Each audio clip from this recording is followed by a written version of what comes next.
Good morning, students. Today I am going to explain lesson 1, A letter to God.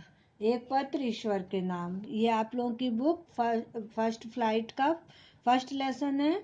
इसमें lesson का नाम है a letter to God, एक पत्र ईश्वर के नाम। तो इसमें एक किसान है जिसका नाम लेंचो है। वो जो है वो घाटी के ऊपर, पहाड़ी पर जो है, पूरी घाटी के ऊपर छोटी सी पहाड़ी के ऊपर केवल एक घर है, उसी में वो रहता है और उसके आसपास कोई नहीं है। उसकी फसल है जो पक चुकी थी और वो बहुत खुश था कि एक बरसात हो जाए तो हमारी फसल बहुत अच्छी होगी। तो पानी बरसने लगा और फिर उसके बाद वो बहुत खुश हुआ, लेकिन अचानक क्या हुआ कि मौसम खराब हो गया और ओले पड़ने लगे और इतने ज़्यादा ओले गिरे कि उसकी पूरी फसल नष्ट हो गई। तो अब तो वो बहुत दुखी हुआ कि हमारा सारा जो है वो मेहनत व्यर्थ हो गई, है ना, और इस वर्ष हम सभी भूखे रहेंगे। लेकिन जो है वो एक कहावत है ना, जैसे ये वाली, that is what that they say no one dies of hunger. तो ये भी कहा जाता है कि कोई भी जो है वो भूख से नहीं मरता। तो इस तरह से वो थोड़ी सी उम्मीद रखे। किससे उम्मीद रखे है? गॉड से, कि शायद गॉड हमारी सहायता करेगा। तो हमने इससे पहले के वीडियो में आप लोगों को यहाँ तक पढ़ा दिया था। आज हम यहाँ से स्टार्ट कर रहे हैं। तो आप लोग अपनी बुक में देखिए, all through the night Lencho thought only of his one hope, the help of God. तो पूरी रात लेंचो ने अपनी एक ही उम्मीद पर विचार किया कि ईश्वर की सहायता। Whose eyes has he had been instructed see everything even what is in one's conscience. और जिसकी भगवान की आंखें जो हैं, जिसकी उनकी आंखें जो हैं, जैसा कि उसे शिक्षा मिली थी कि सब कुछ देख सकती हैं, यहाँ तक कि जो कुछ किसी के मन में है वह भी। Lencho was an ox of man working like an animal in the fields but still he knew how to write. तो लेंचो जो है वो एक बहुत ही मेहनती था, एक बैल की तरह था, है ना। ऑक्स ऑफ मैन यानी कि बहुत मेहनती आदमी था। Working like an animal in the field, जो अपने खेतों में पशु की तरह काम करता था। But still he knew how to write, लेकिन वो ये जानता था कि कैसे लिखा जाता है। The following Sunday at daybreak he began to write a letter which he himself would carry to town and place in the mail. अगले रविवार की सुबह उसने एक पत्र लिखना शुरू किया जिसे वो खुद शहर ले जाएगा और डाक में डाल देगा। It was nothing less than a letter to God. वह केवल ईश्वर के नाम एक पत्र था। God, he write. God, he wrote, if you don't help me, my family and I will go hungry this year.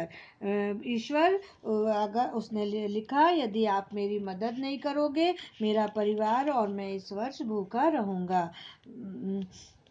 I need 100 pesos in order to sow my field again and to live until the crop comes because the hailstorm. मुझे 100 pesos की आवश्यकता है ताकि मेरे खेत में बुवाई कर सकूं और तब तक जिंदा रहूं जब तक कि अगली फसल तैयार ना हो जाए, क्योंकि ओलावृष्टि ने, मतलब उसने उसके आगे पूरी अपनी जो प्रॉब्लम थी वो लिख दी। और फिर उसने he wrote to God on on the envelope. फिर उसने लिफाफे के ऊपर लिखा to God, put the letter inside, और फिर उसके अंदर पत्र डाल दिया। And still troubled went to town, और जो है अभी भी परेशानी में ही था और वह शहर को चल दिया। At the post office he placed a stamp on the letter and dropped it into the mail box. फिर वो पोस्ट ऑफिस में गया और उसने एक टिकट चिपकाया और मेल बॉक्स में उसको डाल दिया। One of the employees, who was a postman and also helped at the post office, went to his boss laughing heartily and showed him the letter to God. तो जो एक कर्मचारी था, जो एक डाकिया भी था और डाकखाने में भी मदद करता था, अपने बॉस के पास हंसता हुआ गया और उसे ईश्वर के नाम का एक पत्र दिखाया। Never in his career as a postman had he known that address. उसने अपने पूरे कैरियर में इस पते का उसे कोई भी ज्ञान नहीं था. The post master, a fat amiable fellow, also broke out laughing, but almost immediately he turned serious and tapping the letter on his desk. Postmaster एक तंदुरुस्त और खुश मिजाज व्यक्ति था.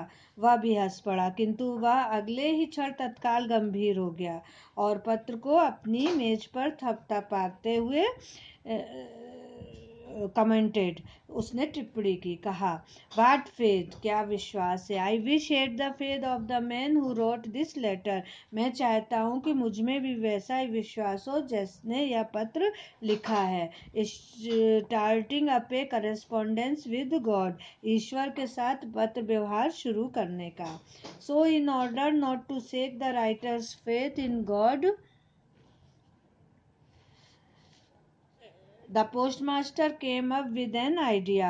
पत्र लिखने वाले का ईश्वर के प्रति विश्वास न हिलने पाए, इसके लिए पोस्टमास्टर को एक विचार आया. आंसर द लेटर, पत्र का उत्तर देना. But when he opened it, लेकिन जब उसने उसे खोला, it was evident that to answer it he needed something more than goodwill, ink and paper. तो यह स्पष्ट हो गया कि पत्र का उत्तर देने के लिए उसे सद्भावना, कागज व स्याही के अतिरिक्त कुछ और की भी आवश्यकता होगी. But he stuck to his resolution, किंतु वह अपने संकल्प में दृढ़ था. He asked for money from his employees. He himself gave part of his salary and several friends of his were obliged to give something for an act of charity. उसने अपने कर्मचारियों से कुछ धन मांगा, उसने स्वयं से भी अपने वेतन का कुछ भाग दिया और उसके कई मित्रों की भी इच्छा हुई कि एक नेक कार्य के लिए उदारता दिखानी चाहिए. तो उसने लेंचो ने जो पत्र लिखा था उसमें उसने भगवान से पैसे मांगे थे, यानी उसके लिए. तो अब उसने पोस्ट मास्टर ने सोचा कि इसको जो है कुछ मदद कर दी जाए. तो उसने पत्र खोला, पत्र में देखा उसने पैसे मांगे. तो फिर उसने अपनी सैलरी से, अपने दोस्तों से और कर्मचारियों से पैसा लेके इकट्ठा किया. तो हमने आप लोगों को यहाँ तक पढ़ा दिया इस वीडियो में. अब इसके आगे हम आपको नेक्स्ट वीडियोज में बताएंगे. Thank you.